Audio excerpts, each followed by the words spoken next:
Hallelujah. खुदावंद आप सबको बहुत बरकत दे। खुदावंद के जिंदा कलाम में से अभी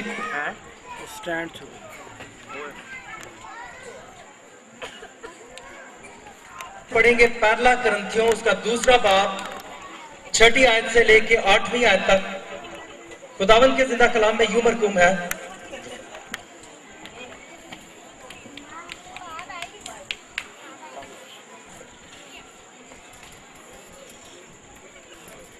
जो लोग अभी तक घरों में बैठे हुए हैं, अगर वो भी बरकत चाहते हैं, कुव्वत चाहते हैं, शफा चाहते हैं, वो ये चाहते हैं कि उनकी जिंदगियों में से नाराजगी, नापाकी दूर हो, बीमारियां दूर हो, टेंशन, प्रॉब्लम और आजमाइशें दूर हो, तो वो खुदावंद के इस पंडाल में आए ताकि उनकी जिंदगियों में अजीब काम हो। खुदावंद के जिंदा कलाम को शेयर करते हैं।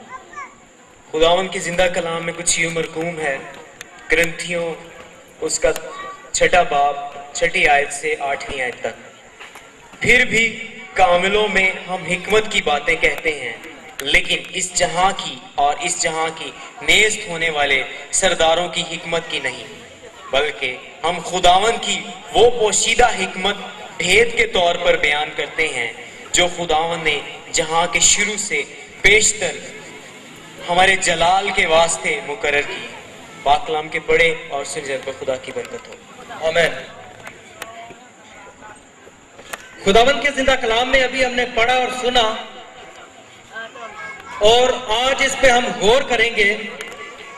खुदावंद के जिंदा कलाम में हमने ये देखा, फिर भी कामलों में हम हिकमत की बातें कहते हैं, लेकिन इस जहान की और इस जहान के नेस्त होने वाले सरदारों की हिकमत नहीं, बल्कि हम खुदा की वो पोशीदा हिकमत भेद के तौर पर बयान करते हैं जो खुदा ने जहान के शुरू से पेशतर हमारे जलाल के वास्ते मुकर्रर की थी, जिसे इस जहान के सरदारों में किसी ने ना समझा, क्योंकि अगर समझते तो जलाल के खुदावंद को मसलूब ना करते, बल्कि जैसा लिखा है वैसा ही हुआ कि जो चीजें ना आंखों ने देखी, ना कानों ने सुनी, ना आदमी के दिल में आई, वो सब खुदा ने अपने मोहब्बत रखने वालों के लिए तैयार कर दी।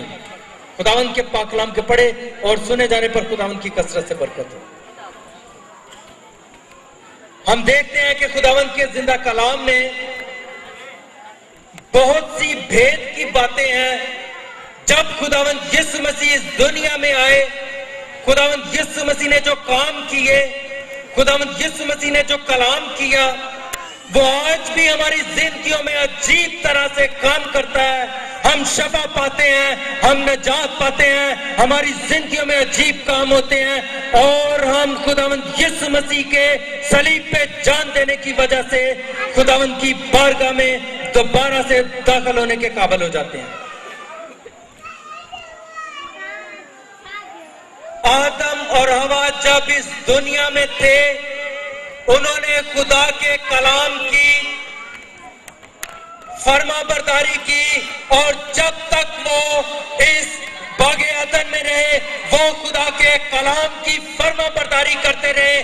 लेकिन हम देखते हैं कि एक दिन ऐसा आता है कि वो दोनों इंसान, आदम और हवा, खुदा के कलाम की नाफरमानी कर बैठते हैं। जब वो खुदा के कलाम की नाफरमानी करते हैं, तो उसके बाद उनकी जिंदगियों में टेंशन, प्रॉब्लम और आजमाइशें आ जाती हैं। जब एक इंसान ने गुनाह किया, गुनाह की मजदूरी मौत है। जब उस आदम और हवा ने गुनाह किया, तो उनके गुनाह की वसात से हमारी जिंदगी में मौत दाखिल हो गई, और जब आदम और हवा की जिंदगी में मौत दाखिल हुई, तो उनके साथ ही उनकी नस्ल में भी वो मौत, वो बीमारियां, वो टेंशन, प्रॉब्लम और आजमाइशें दाखिल हो गई। आदम और हवा ने उस वक्त गुनाह किया, उस गुनाह की वजह से हम खुदा से दूर हो गए। हम जिसकी बात को सुनते हैं, जिसकी हम पैरवी करते हैं, जिसके बताए हुए हुक्मों पे हम अमल करते हैं, हम उसके गुलाम ठहरते हैं। जब तक हम खुदा के अहकामात पे अमल करते रहे, जब तक हम खुदा के अहकामात पे चलते रहे, हम खुदा के फर्जंद कहलाए। ये देखें कितनी खूबसूरत बात है।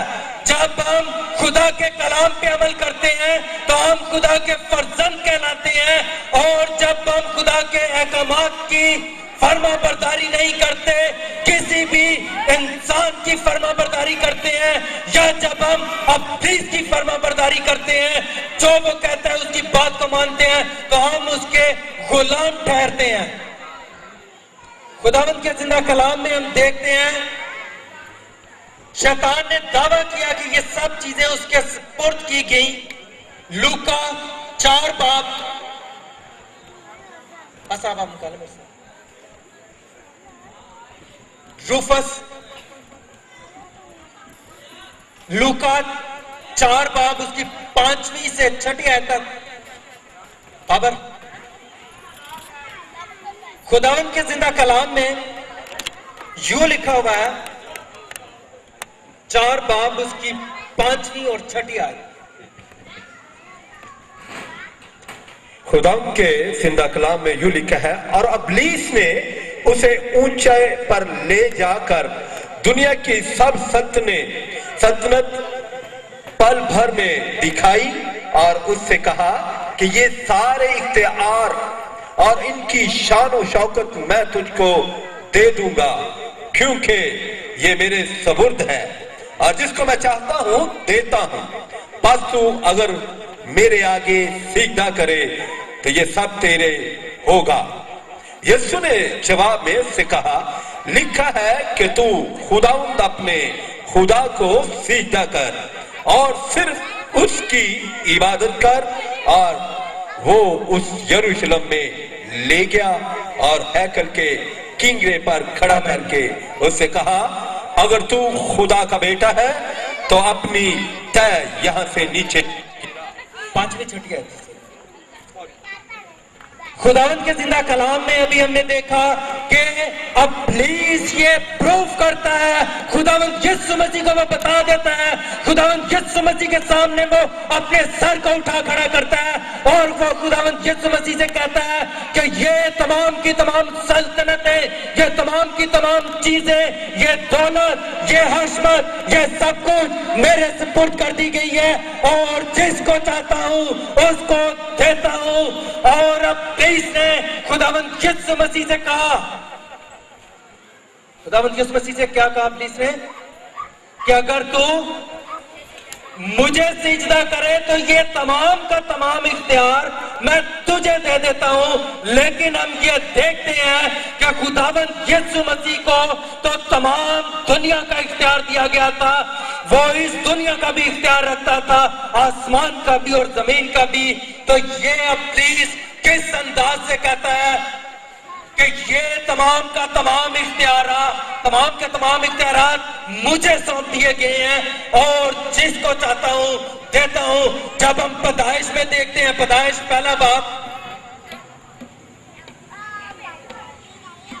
पहला बाब उसकी 28 आयत में हम देखते हैं कि खुदावंद के जिंदा कलाम में क्या लिखा हुआ है। खुदावंद के जिंदा कलाम में हम देखते हैं, और खुदा ने उनको बरकत दी और कहा कि फलो और बढ़ो और जमीन को मामूर माकूम करो, और समंदर की मछलियों और हवा के परिंदों और कुल जानवरों पर जो जमीन पर चलते हैं इख्तियार रखो। और खुदा ने कहा कि देखो, मैं तमाम रूए जमीन की कुल बीज और सब्जी और हर दरख्त जिसमें उसका बीज और पालो तुमको देता हूं और तुम्हारे खाने को। हम देखते हैं कि खुदा ने तमाम का तमाम इख्तियार आदम को दिया, इंसान को दिया, और ये तमाम का तमाम इख्तियार इंसान के पास है। और अब इब्लीस वहां पे ये क्लेम करता है, वहां पे प्रूफ करता है कि ये तमाम का तमाम इख्तियार मेरे पास है। हम किसकी बात माने, किस भी बात पे अमल करें और किसकी बात पे अमल ना करें। खुदावंद के जिंदा बच्चों जरा खामोशी से, छोटे ये जरा खामोशी से। अभी हमने देखा कि अब प्लीज कहता है कि ये इख्तियारात मुझे दिए गए हैं, लेकिन हम देखते हैं कि ये इख्तियारात अब प्लीज को नहीं बल्कि हम इंसानों को दिए गए हैं। जब बाग़ अदन में आदम और हवा को खुदा ने पैदा किया, खुदा ने आदम और हवा को बनाया, तो खुदा ने ये इख्तियारात आदम और हवा को दिए। शाम के वक्त जब खुदा बाग़ अदन में आया करता था, जब खुदा बाग़ अदन में आया करता था, तो खुदा उनको टीचिंग दिया करता था, खुदा उनको प्रीचिंग दिया करता था, खुदा उनको अपने कलाम के बारे में बताया करता था। जब तक वो खुदा के कलाम के मुताबिक अपनी जिंदगी को बसर करते रहे, जब तक वो खुदा के कलाम के, खुदा के अहकामात पे चलते रहे, ये तमाम का तमाम इख्तियारात उनके पास थे। लेकिन हम अगर अपनी दुनियावी जिंदगी पे गौर करते हैं तो हम देखते हैं कि हम जिसका कहना मानते हैं, हम जिसके ताबे होते हैं, जिसके हम फर्मा बरदार होते हैं, उसके हम गुलाम होते हैं। रोमियो 6 बाब उसकी 16 आयत में हम पढ़ेंगे। क्या तुम नहीं जानते जिसकी फरमाबरदारी के लिए अपने आप को गुलामों की तरह हवाला कर देते हो, इसी के गुलाम हो जिसके फरमाबरदार हो, ख्वाह गुनाह के जिसका अंजाम मौत है, ख्वाह फरमाबरदारी के जिसका अंजाम रास्तबाजी है। खुदावंद के जिंदा कलाम में अभी हमने देखा रोमियो 6 बाब उसकी 16 आयत में, इसको एक बार फिर मैं रिपीट करता हूं। क्या तुम नहीं जानते कि जिसकी फरमाबरदारी के लिए अपने आप को गुलामों की तरह हवाला कर देते हो, उसी के गुलाम हो। जिसकी फरमाबरदारी करते हो उसके गुलाम हो। और इस दुनिया का ये उसूल है कि जो जिसका गुलाम होता है उसकी तमाम जायदाद, उसकी तमाम मनकूला जायदाद, तमाम बीवी बच्चे भी, वो जिस आका का वो गुलाम होता है, वो सब की सब चीजें उसके आका की होती हैं। और जो गुलाम होता है, जिस आका का वो गुलाम होता है, उसकी गुलामी में उसके जो बच्चे पैदा होते हैं, उसकी जो शादी होती है, वो भी बीवी उसकी नहीं होती, वो बच्चे उसके नहीं होते, बल्कि वो भी उस आका के गुलाम होते हैं। हम देखते हैं कि आदम और हवा को, जिनको ये तमाम के तमाम इख्तियारात दे दिए गए, जब उनके पास इख्तियार आए और उन्होंने इब्लीस की फरमाबरदारी की, आदम और हवा ने इब्लीस की फरमाबरदारी की थी या नहीं थी की? बाग़ अदन में की थी। बच्चे कहते हैं कि बाग़ अदन में इब्लीस की फरमाबरदारी करने वाला आदम था और हवा थे। जब उन्होंने इब्लीस के कलाम को सुना, उस पे अमल किया, तो वो उसके बाद खुदा के फर्जंद न रहे, बल्कि वो इब्लीस के गुलाम हो गए। जब वो इब्लीस के गुलाम हो गए तो उनके तमाम के तमाम इख्तियारात, उनकी तमाम की तमाम कुव्वत, उनकी तमाम की तमाम बरकत जो खुदा ने आदम और हवा को, इंसानों को दी थी, वो कन्वर्ट हो जाती है, शिफ्ट हो जाती है इब्लीस के पास। और जब खुदावंद यीशु मसीह इस दुनिया में आते हैं, खुदावंद यीशु मसीह को वो ऊंचे मकाम पे ले जाता है, हैकल के किंगरे पे ले जाता है, और वहां से वो कुल कायनात को उस पे जाहिर करता है, इस दुनिया के तमाम शान और शौकत को उस पे जाहिर करता है। और जब वो खुदावंद यीशु मसीह को सब कुछ दिखा चुकता है, तो उसके बाद वो खुदावंद यीशु मसीह को कहता है, चूंकि तू इंसान है, बेशक तू अपने आप को खुदा कहता है, बेशक तू अपने आप को खुदा समझता है, लेकिन ये बदन जो तूने इख्तियार किया है, ये इंसान का बदन है, और इंसान का बदन होने की वजह से तू भी मेरा भी गुलाम है। जैसे बाकी तमाम के तमाम इंसान गुलाम होते हैं इब्लीस के, उसी अंदाज से तू भी मेरा गुलाम है। खुदावंद यीशु मसीह उसे हुक्म देता है, उसे कमांड करता है कि मुझसे दूर हो जा, चूंकि तू रूहानियत को नहीं समझता। इसके बाद हम देखते हैं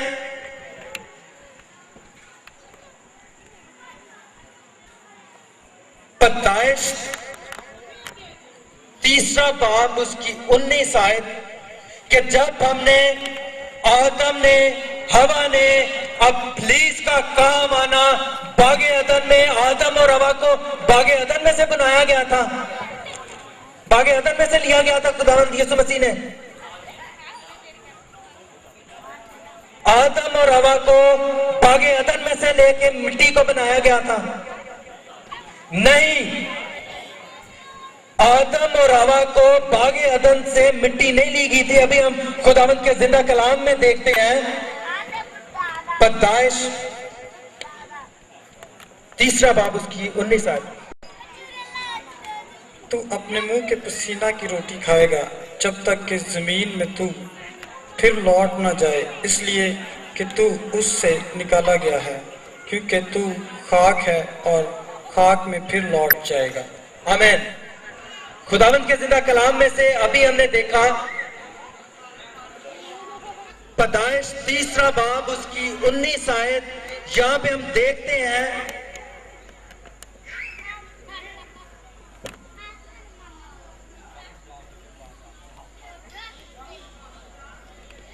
تو اپنے منہ کے پسینے کی روٹی کھائے گا جب تک کہ تو زمین میں تو پھر لوٹ نہ جائے, اس لیے کہ تو اس سے نکالا گیا ہے, کیونکہ تو خاک ہے اور خاک میں پھر لوٹ جائے گا. ہم یہاں پہ دیکھتے ہیں کہ جب آدم کو خدا نے